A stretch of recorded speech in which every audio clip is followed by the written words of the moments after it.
Hello, hello, hello. Let's start CSAT reasoning. We are going to talk about clocks in today's session. So आज हम clock के बारे में पढ़ेंगे और हम देखेंगे कि क्लॉक में किस टाइप के क्वेश्चन सीसेट में आए हुए हैं पहले. ठीक है. सो अब हम लोग इस टाइप का क्वेश्चन सॉल्व करेंगे जहां पे हमसे सारे क्वेश्चन हो जाएं. स्पेसिफिकली अगर हम क्लॉक की बात करें तो क्लॉक में एक जनरिक पार्ट है जो डिफिकल्ट पार्ट जो लोगों को लगता है वो ये लगता है कि अगर एंगल निकालना होगा दोनों मिनट हैंड और आर हैंड के बीच का या मिनट हैंड सेकेंड हैंड के बीच का एंगल निकालना होगा तो हम इस क्वेश्चन को सॉल्व कैसे करेंगे. ठीक है. सो अगर हम एक क्वेश्चन ले तो इसके लिए एक फॉर्मूले की बात करते हैं कि फॉर्मूला हम कैसे यूज करेंगे कि अगर 12 घंटे की घड़ी है तो 12 घंटे की घड़ी में जो दोनों हैंड्स के बीच का एंगल दिया जाता है वो उसको हम थीटा मान लेते हैं और उसका जो वैल्यू होती है वो 30 into H minus 11/2 into minute. मतलब अगर क्वेश्चन ये पूछा गया है कि 3:30 पे दोनों सुइयों के बीच का एंगल क्या होगा आर हैंड और मिनट हैंड का, तो हम कैसे सॉल्व करेंगे. So theta is equal to 30. अब यहाँ पे घंटे कितने हो रहे हैं 3, मतलब 3 बज रहे हैं तो आर की वैल्यू होगी 3 माइनस मिनट की वैल्यू क्या होगी 11/2 इंटू एम. एम इज कितना 30 मिनट की बात कर रहे हैं तो into 30. So basically this value comes out to be 15. ठीक है. तो यहाँ पे जो वैल्यू आ गई 90 माइनस 165. सो ये वैल्यू जो आ जाती है ये आ जाती है माइनस 75 डिग्रीज. अब यहाँ पे लोग सोचेंगे कि माइनस एंगल आ गया, ये कैसे पॉसिबल है. तो अगर हम ध्यान से देखें तो जो एंगल होता है 3 बजे से 4 बजे के बीच में 75 डिग्री का एंगल 2 बार फॉर्म होगा. एक बार आप इसको ऐसे इमेजिन करिए कि ये घड़ी है तो इस घड़ी में अगर हम ऐसे बात करें, ठीक है, ऐसे ये घड़ी ऐसे अपना दिख रही होगी हमको, ठीक है, तो टोटल 12 हो गया. अब 3 बजे दोनों सुइयों के बीच का एंगल जो होगा वो होगा 90 डिग्रीज. ठीक है. मुझे दोनों के बीच का एंगल कितना चाहिए 75. एक बार 75 डिग्री तो कुछ यहाँ पे बनेगा, एक बार 75 डिग्री यहाँ बनेगा.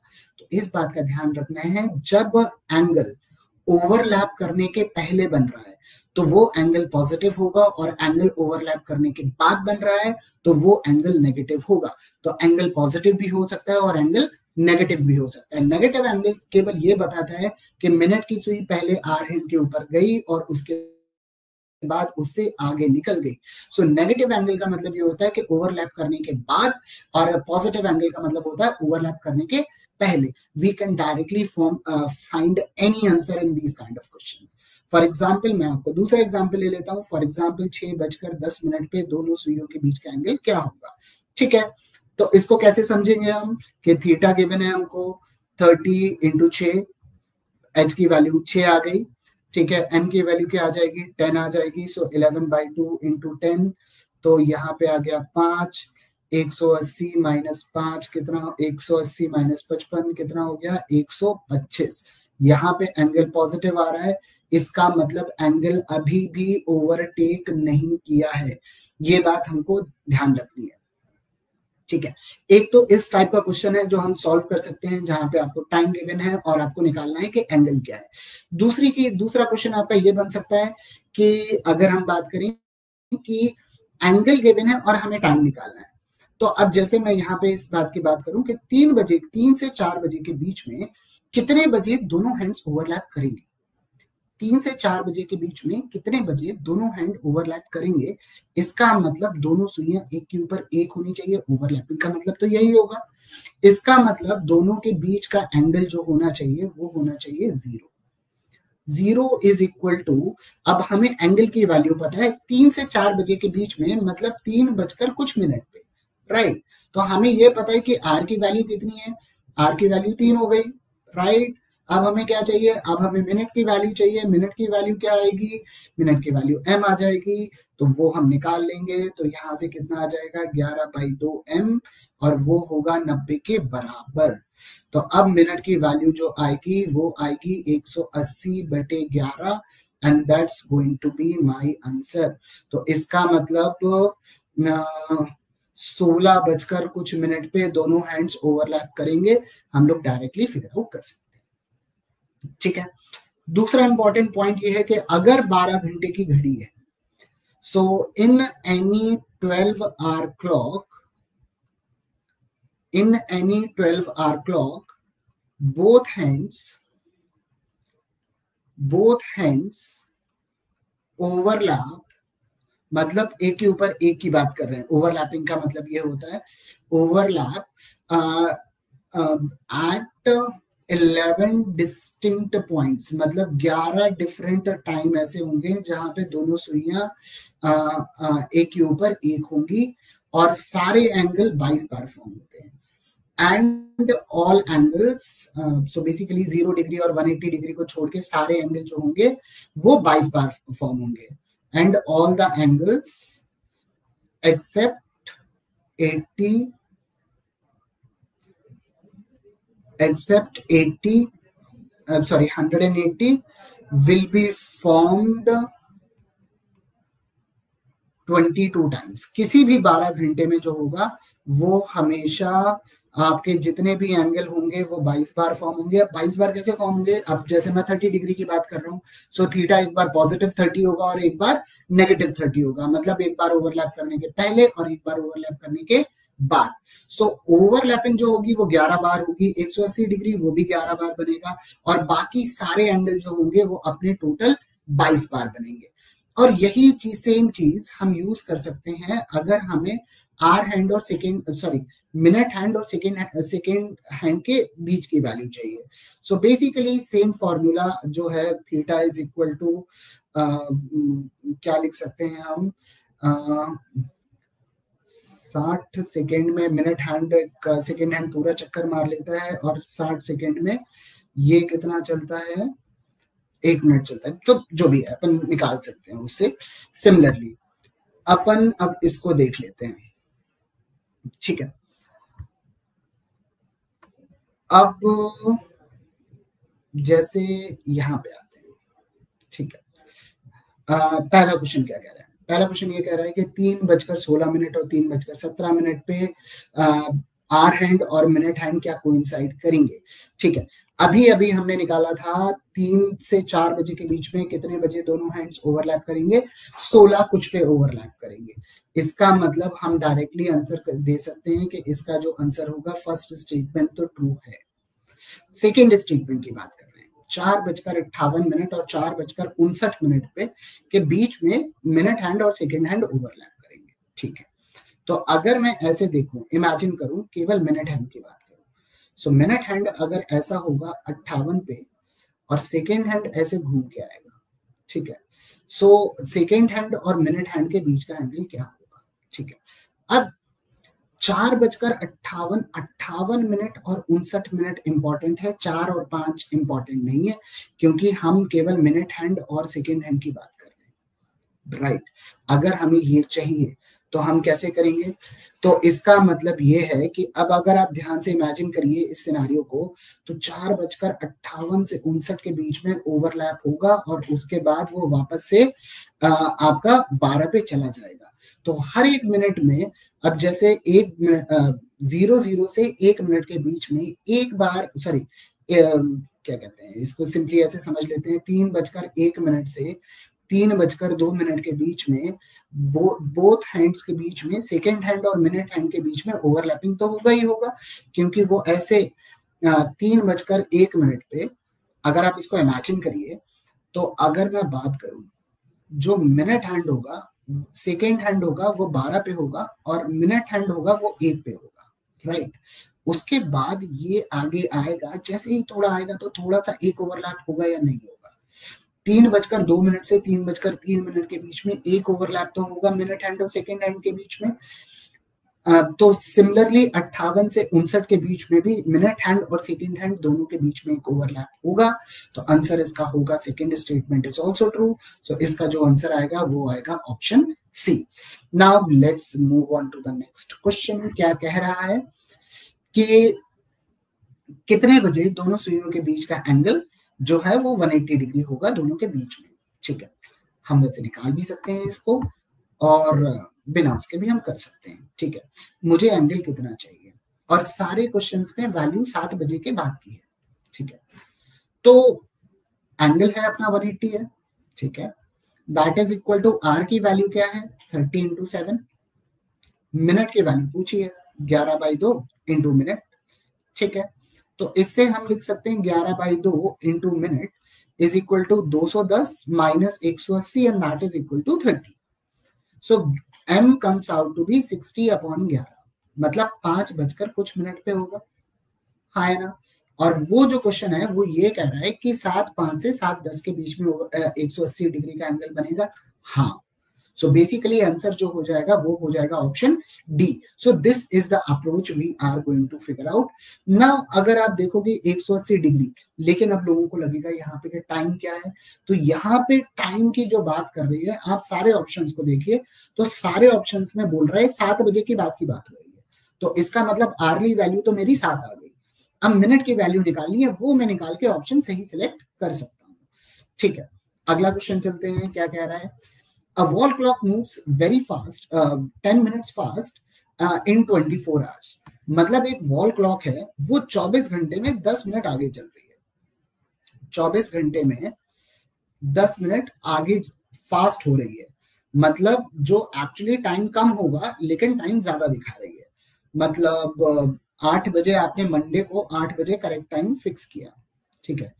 मंडे को 8 बजे करेक्ट टाइम आपने फिक्स किया, तो ट्यूसडे को जब 8 बज रहा होगा सही घड़ी में, राइट, तो ये वाली खराब वाली घड़ी जो है ये 10 मिनट आगे निकल गई होगी, यही कह रहा है क्वेश्चन, राइट। 24 घंटे में 10 मिनट आगे होगा, ठीक है। वेंसडे को क्या होगा, वेंसडे को जब 8 बज रहा होगा सुबेरे, एएम की बात हो रही है, तो 8 एम की बात करें तो 8 एम होगा, फिर ये होगा 8 एम होगा। यहाँ पे खराब घड़ी कितना दिखा रही होगी 8:20, क्योंकि 10 मिनट आगे निकल गई है। थर्सडे को जो होगा, सो अगर हम थर्सडे की बात करें, सो थर्सडे को 8 AM पे वो कितना दिखा रही होगी, वो दिखा रही होगी 8:30, राइट। सो 3 दिन में वो 30 मिनट गेन कर रही है ना। तो अब ये कह रहा है कि वेंसडे को वो 6 बजे, जो खराब घड़ी है वो 6 बजे दिखा रही है, राइट। वेंसडे को जो खराब घड़ी है वो 6 बजे दिखा रही है। अब क्वेश्चन ये पूछा है कि करेक्ट टाइम क्या होगा, ठीक है। थर्सडे तक वो 30 मिनट गेन कर रही है, वेंसडे तक वो 20 मिनट से ज्यादा गेन कर रही है।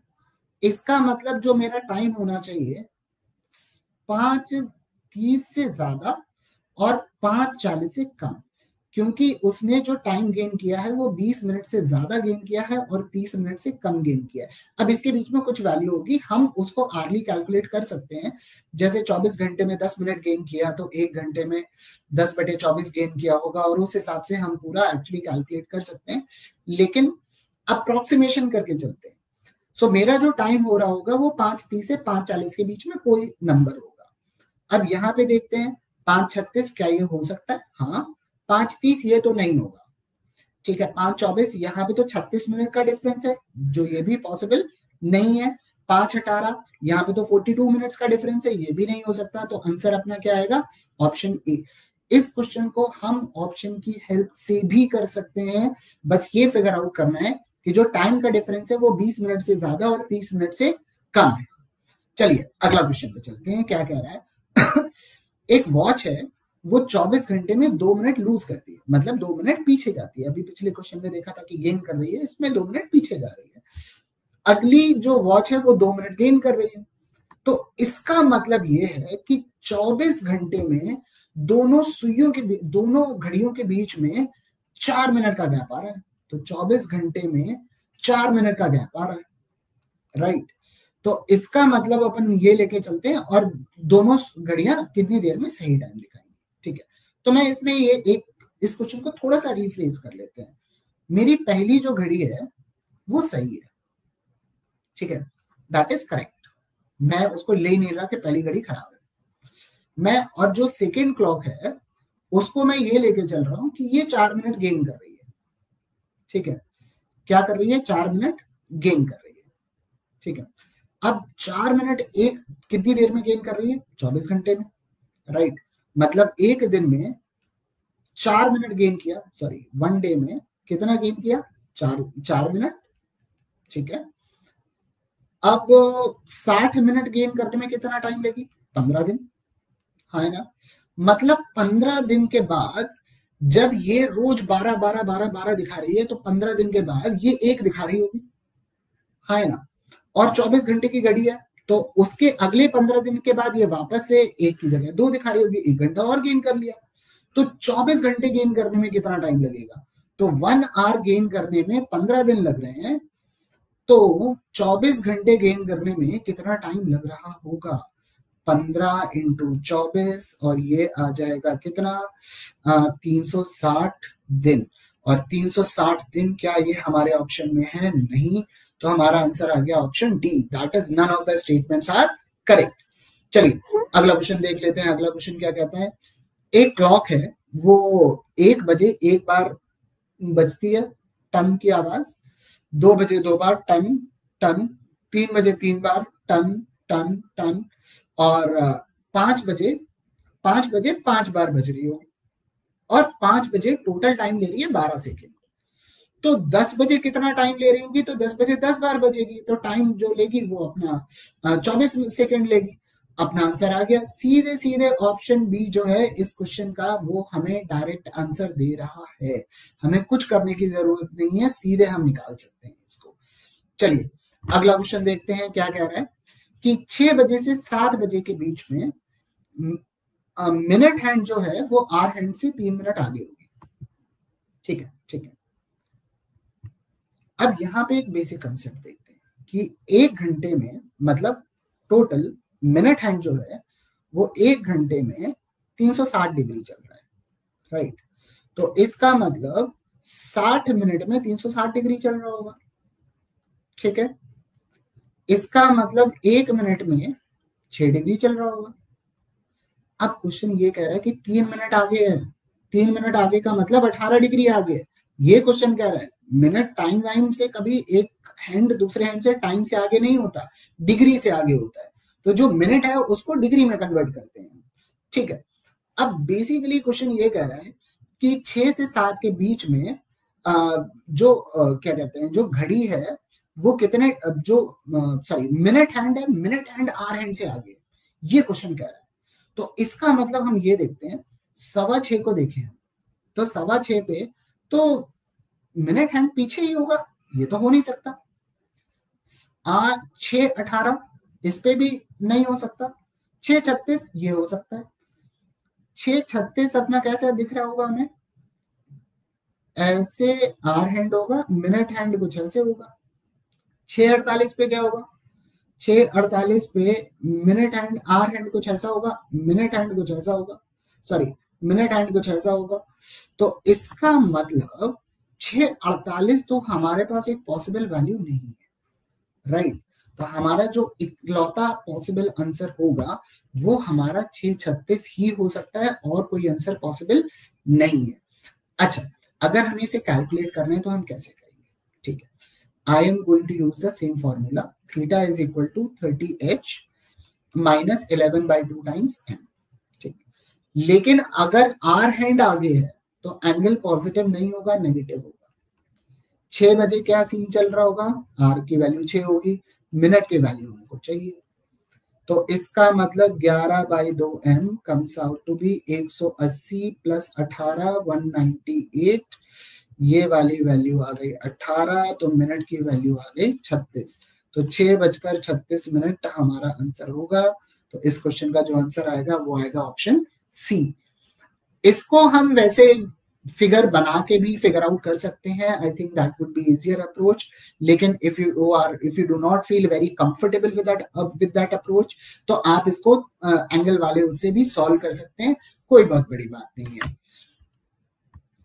With this, we conclude this session. If anyone has any doubt, kindly do ask me a question. Thank you.